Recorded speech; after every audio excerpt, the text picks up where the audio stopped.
1803. President Thomas Jefferson just did something that might be illegal. He bought 828,000 square miles of land for just $15 million.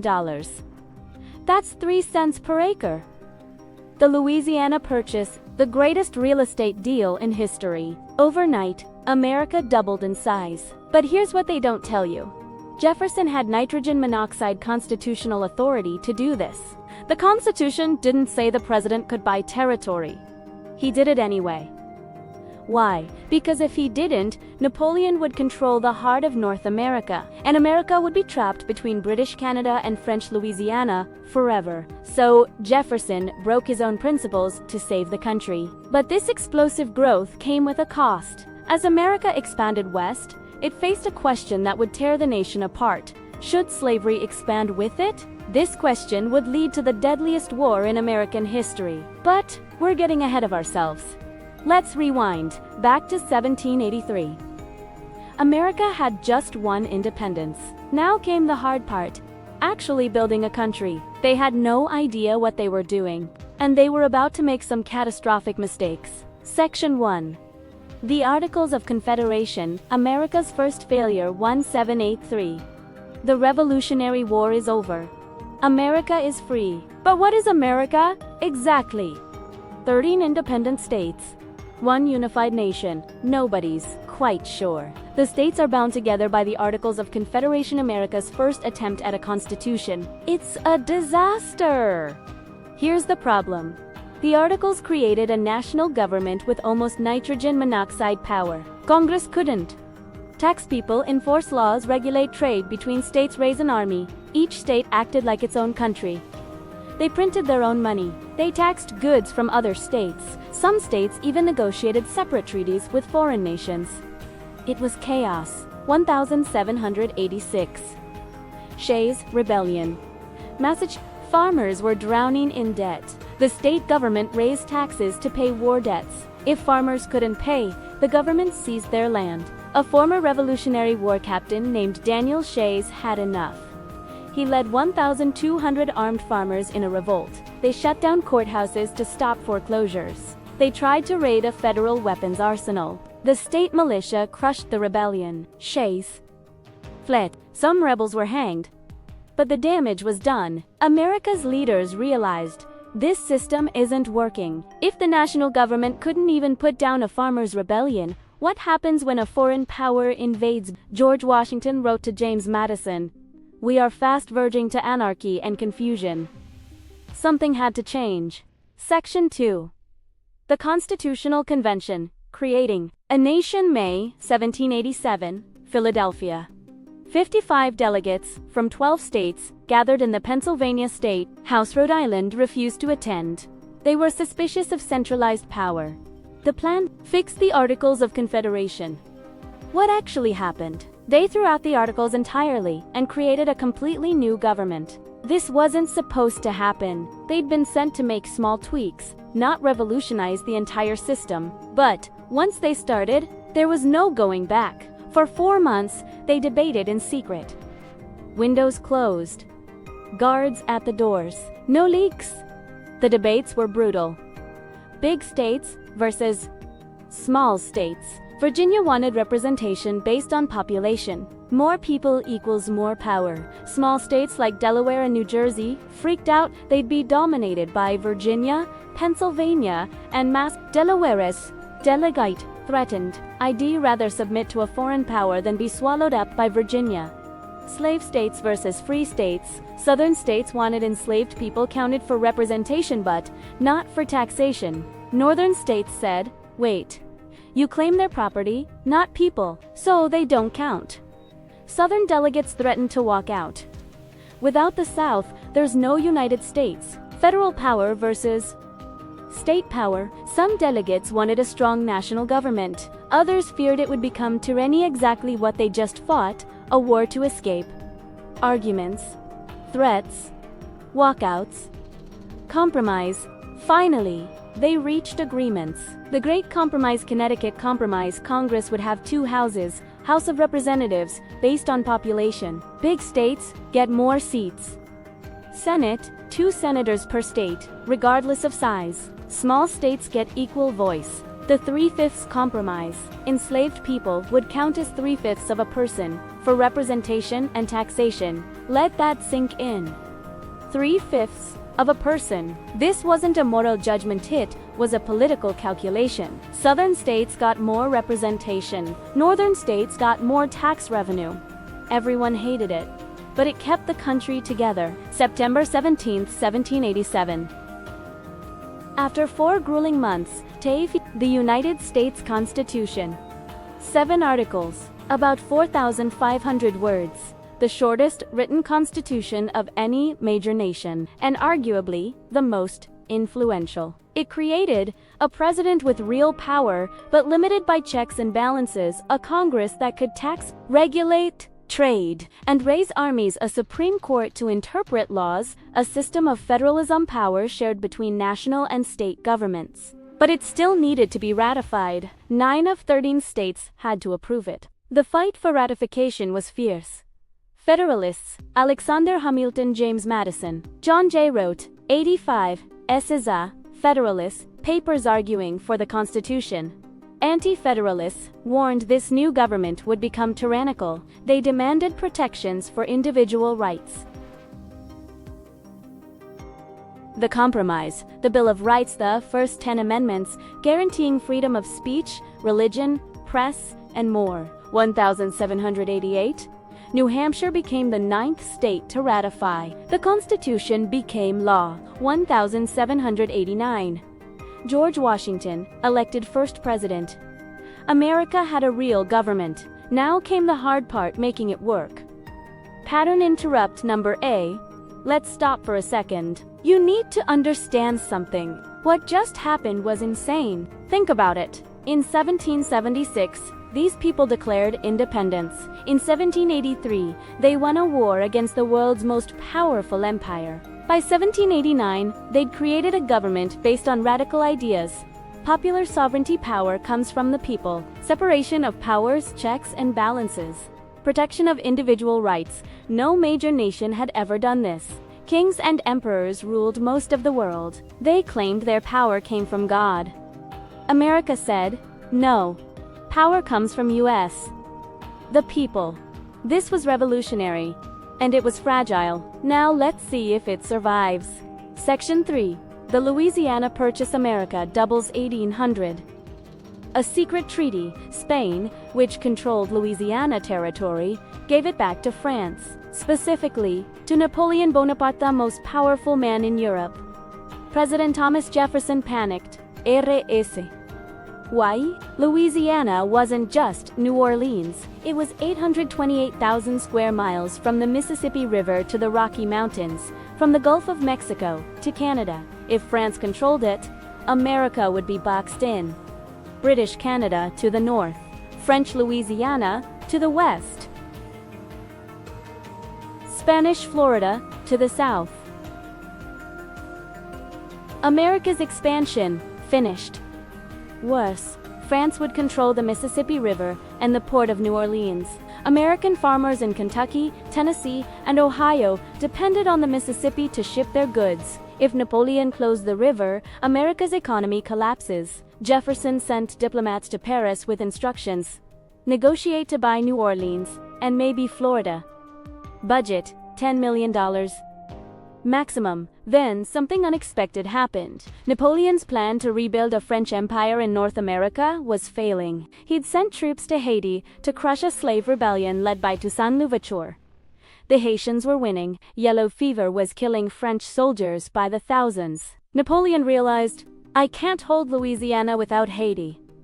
And I'm losing Haiti. Plus, he needed money. He was about to go to war with Britain again. So Napoleon's foreign minister made an offer that shocked the American diplomats. What will you give for the whole of Louisiana? Wait, what? Not just New Orleans? The entire territory. The Americans were authorized to spend $10 million for a city. Napoleon wanted $15 million for half a continent. The American diplomats had a problem. They had nitrogen monoxide authority to make this deal. They'd have to send word back to Jefferson, wait months for a response. By then, Napoleon might change his mind. So they did it anyway. Te Saigis. April 30th, 1803. The Louisiana Purchase Treaty signed. Back in America, Jefferson faced a dilemma. He was a strict constructionist. He believed the federal government could only do what the Constitution explicitly allowed, and the Constitution said nothing about buying territory. Jefferson agonized. This might be unconstitutional, but if he didn't do it, France would control the Mississippi. America would be trapped forever. So Jefferson swallowed his principles and did it anyway. The Senate ratified the treaty. America paid $15 million. About $400 million in today's money. In one stroke, America doubled in size. Tres cents per acre. The greatest real estate deal in history. But America had no idea what it had just bought. What was out there? Mountains, deserts, rivers, gold. Jefferson decided to find out. Section 4. Lewis and Clark, Exploring the Unknown, 1803. President Jefferson had a problem. He'd just bought 828,000 square miles of land. But nobody knew what was there. Rumors swirled. Mountains of pure salt woolly mammoths still roaming a river that flowed all the way to the Pacific. Jefferson needed facts. He chose his personal secretary, Meriwether Lewis, to lead an expedition. Lewis chose William Clark, a skilled frontiersman and mapmaker, as the mission. Map the territory, find a water route to the Pacific, document plants, animals, geographies, establish contact with Native American nations, claim the land before Britain did. May 14, 1804. The Corps of Discovery departed from St. Louis. About 40 men. 3 boats loaded with supplies, scientific instruments, and gifts for native tribes. They traveled up the Missouri River into completely unknown territory. Winter 1804-1805, Fort Mandan, modern-day North Dakota. The expedition stopped for winter among the Mandan and Hidatsa people. Here they met Sacagawea, a Shoshone woman who'd been captured and enslaved. Her husband, French-Canadian trader Toussaint Charbonneau, was hired as an interpreter. Sacagawea would become crucial to the expedition's success. Spring 1805. The journey continued.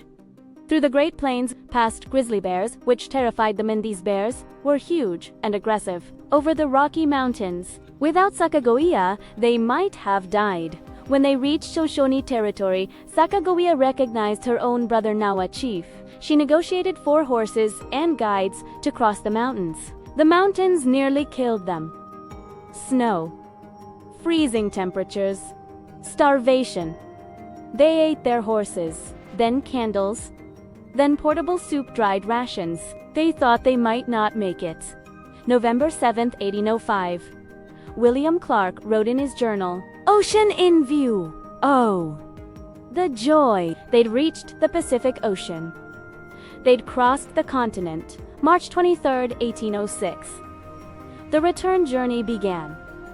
It took another year. They faced grizzlies, near drownings, hostile tribes, and Lewis getting accidentally shot by one of his own men. September 23, 1806. They returned to St. Louis. Of the 33 permanent members, only one had died, Sergeant Charles Floyd, probably from appendicitis. This was astonishing. They'd traveled 8,000 miles through unknown wilderness. The survival rate was a miracle. They brought back maps of the route to the Pacific, detailed journals documenting over 100 new animal species and 170 new plants, diplomatic contacts with dozens of native nations. Proof that America's new territory was vast and valuable. The Lewis and Clark expedition opened the West, and Americans were ready to go. But there was a problem. The West wasn't empty. Pattern interrupt number A. Let's be clear about something. When we talk about westward expansion and manifest destiny, the idea that America was destined to spread from coast to coast, we're talking about conquest. We're talking about displacement. We're talking about the systematic removal of hundreds of Native American nations from lands they lived on for thousands of years. This is where the American story gets dark. Really dark. Let's not sugarcoat it. Section 5. Manifest Destiny and Native American Removal, 1820, Segundos 1840s. Americans flooded west. Farmers, traders, miners, families seeking opportunity. They traveled in covered wagons along routes like the Oregon Trail and Santa Fe Trail. It was hard, dangerous. Many died from disease, accidents, starvation, or conflicts with native tribes. But they kept coming. Why? Manifest destiny, the belief that America was destined by God to expand across the continent, journalist John O'Sullivan wrote in 1845. It is our manifest destiny to overspread the continent allotted by Providence for the free development of our yearly multiplying millions.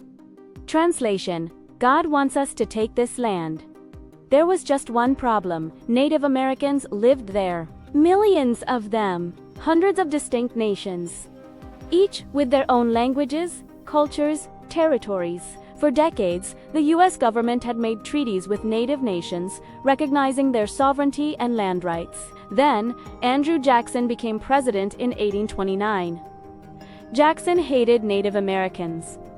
He'd fought them in wars. He saw them as obstacles to progress. 1830. The Indian Removal Act, Congress, at Jackson's urging, passed a law authorizing the president to negotiate removal treaties with native tribes east of the Mississippi. The law said removal should be voluntary. It wasn't. The Cherokee Nation. Georgia. The Cherokee had done everything white Americans asked. They adopted a written constitution, created a written language, Sequoia syllabary, published newspapers, built schools and churches, became farmers and property owners they'd assimilated. They thought this would protect them. It didn't. Georgia wanted Cherokee land. The state claimed jurisdiction over Cherokee territory and declared Cherokee laws void. The Cherokee sued. 1832. Worcester v. Georgia. Supreme Court case. Chief Justice John Marshall ruled, the Cherokee Nation is sovereign. Georgia has no authority over Cherokee land. The Cherokee had won. President Jackson reportedly said, John Marshall has made his decision. Now let him enforce it. Jackson ignored the Supreme Court. 1835. A fraudulent treaty. A small group of Cherokee Knots authorized by the tribe signed the Treaty of New agreeing to give up all Cherokee land east of the Mississippi in exchange for $5 million and land in Indian Territory, Oklahoma. The Cherokee Nation protested. Over 15,000 Cherokees signed a petition opposing the treaty. Congress ratified it anyway. 1838. The Trail of Tears. Federal troops, under General Winfield Scott, rounded up Cherokee families at gunpoint. They were given minutes to grab belongings. Homes, farms, possessions left behind. White settlers looted everything. About 16,000 Cherokee were forced into internment camps, then marched over 1,000 miles to Oklahoma. Winter. Freezing temperatures. Inadequate food and clothing.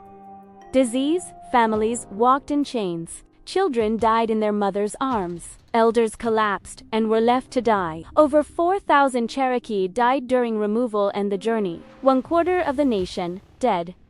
A Cherokee woman later wrote, "Long time we travel on way to new land. People feel bad when they leave old nation. Women cry and make sad wails. Children cry and many men cry, but they say nothing and just put heads down and keep on go towards west. Many days pass and people die very much." This wasn't just the Cherokee. The Choctaw, Chickasaw, Creek, and Seminole nations were also forcibly removed. Tens of thousands more died. This was ethnic cleansing. The U.S. government systematically removed entire nations to steal their land. And it gets worse. As America expanded further west into Texas, California, the Great Plains style pattern repeated. Treaties, made treaties, broken, land taken, peoples displaced or slaughtered. The Navajo, the Apache, the Lakota, the Nez-Perce. By the end of the 19th century, Native Americans had been pushed onto reservations, small fractions of their original lands. From millions of people to a few 100,000, from vast territories to small, often barren reservations. This is the cost of America's expansion. But while this tragedy unfolded, another crisis was building, one that would tear America apart. Section 6. The Slavery Crisis, a Nation Dividing. Let's rewind to 1787. The Constitutional Convention. The founders faced a question they couldn't answer. What do we do about slavery? Northern states were gradually abolishing it. Pennsylvania, Massachusetts, New York, southern states Virginia, the Carolinas, Georgia depended on it. Their entire economy was built on enslaved labor: tobacco, rice, cotton. The founders punted. They wrote a constitution that allowed the slave trade to continue until 1808, required free states to return escaped slaves, counted enslaved people as 3/5 of a person for representation, never used the word slavery. They hoped the problem would just go away. It didn't. 1793.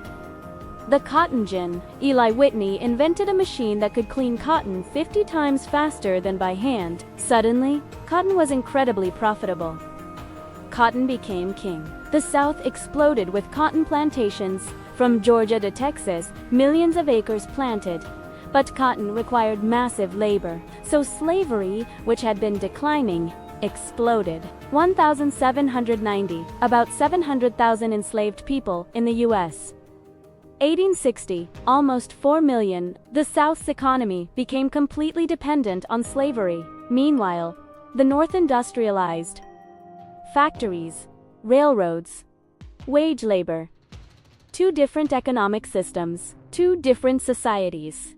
And as America expanded west, one question loomed. Should slavery expand into new territories? 1819 Missouri applies for statehood as a slave state. Northern states freaked out. If Missouri entered as a slave states would outnumber free states in the Senate. The South would control the federal government. The Missouri Compromise, 1820. Missouri enters as a slave state. Men carved from Massachusetts enters as a free state. Slavery banned in Louisiana Territory north of 3630 latitude, balance maintained. But it was a temporary fix. 1846 to 1848. The Mexican-American War. America seized massive territory from Mexico, California, Nevada, Utah, Arizona, New Mexico, parts of Colorado, and Wyoming. The question returned: slavery in these territories. Northern states: no, keep slavery contained to where it already exists. Southern states: we fought for this land. We have a right to bring our property. The Compromise of 1850.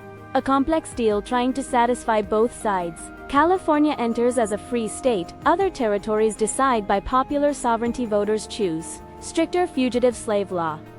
Federal government would help return escaped slaves, even from free states. The fugitive slave law enraged Northerners. Federal marshals could force Northern citizens to help capture escaped slaves. Anyone who refused faced fines and prison. Suddenly, the North was complicit.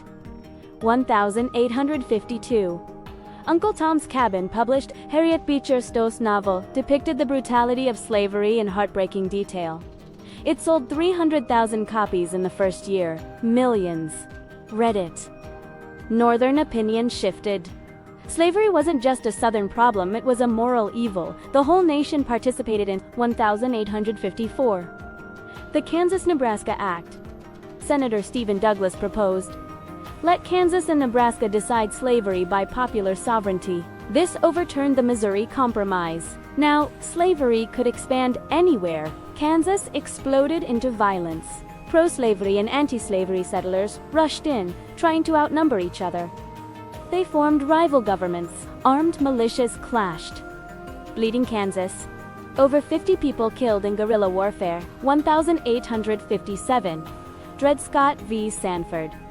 Supreme Court decision. Dred Scott, an enslaved man, sued for freedom because his owner had taken him to free states. The Supreme Court ruled, black people enslaved or free were not citizens. Congress had no power to ban slavery in territories. The Missouri Compromise was unconstitutional. Slavery could expand anywhere. Chief Justice Roger Taney wrote that black people had no rights which the white man was bound to respect. Northerners were horrified. The political center collapsed. The Whig Party, which had tried to straddle the slavery issue, disintegrated. A new party formed, the Republican Party. Its core principle: stop the expansion of slavery. 1859. John Brown's raid. John Brown, a radical abolitionist, led 21 men in a raid on the federal arsenal at Harper's Ferry, Virginia. His plan: steal weapons, arm enslaved people, start a slave rebellion. It failed. Brown was captured, tried, and hanged, but his last words echoed, "I, John Brown, am now quite certain that the crimes of this guilty land will never be purged away but with blood." He was right. 1860. Presidential election. For candidates, the nation completely divided. Abraham Lincoln, the Republican candidate, won without carrying a single Southern state. His platform, Stop Slavery's Expansion. The South saw this as an existential threat. December 20th, 1860. South Carolina, 18 months, 10 more states followed. Mississippi, Florida, Alabama, Georgia, Louisiana, Texas, Virginia, Arkansas, Tennessee, North Carolina. They formed the Confederate States of America. April 12, 1861. Confederate forces fired on Fort Sumter, South Carolina. The Civil War had begun. The question of slavery dodged in 1787, compromised in 1820, 1850, ignored, debated, fought over, could only be answered one way: war. The deadliest war in American history. A war that would kill 620,000 Americans. More than World War I, World War II, Korea, and Vietnam combined. But that's a story for another documentary. Conclusion: from 1776 to 1860 to 84 years, America transformed from 13 weak states to a continental power, from 2.5 million people to over 31 million, from the Atlantic coast to the Pacific Ocean. They created a constitution that's still in use today. They doubled the country's size in a single purchase. They explored a continent. They built railroads, canals, cities. But this growth came at a cost. Native Americans were systematically removed from their lands. Tens of thousands died. Entire nations destroyed. And slavery, the original sin of America, grew from 700,000 enslaved people to 4 million. The founders had hoped slavery would just fade away. It didn't. Instead, it became more entrenched, more profitable. More defended. And the question of whether slavery should expand tore the nation apart. By 1860, America faced its greatest crisis. Could a nation founded on the idea that all men are created equal survive when 4 million people were enslaved? Could a democracy endure when half the country believed some humans could own other humans? The answer would come through blood. Through the Civil War, the defining trauma of American history. But America survived, broken, scarred, transformed. But it survived. Thanks for watching. I'll see you in the next documentary. Until then, keep learning, keep questioning, keep exploring history. Because understanding where we came from helps us understand where we're going.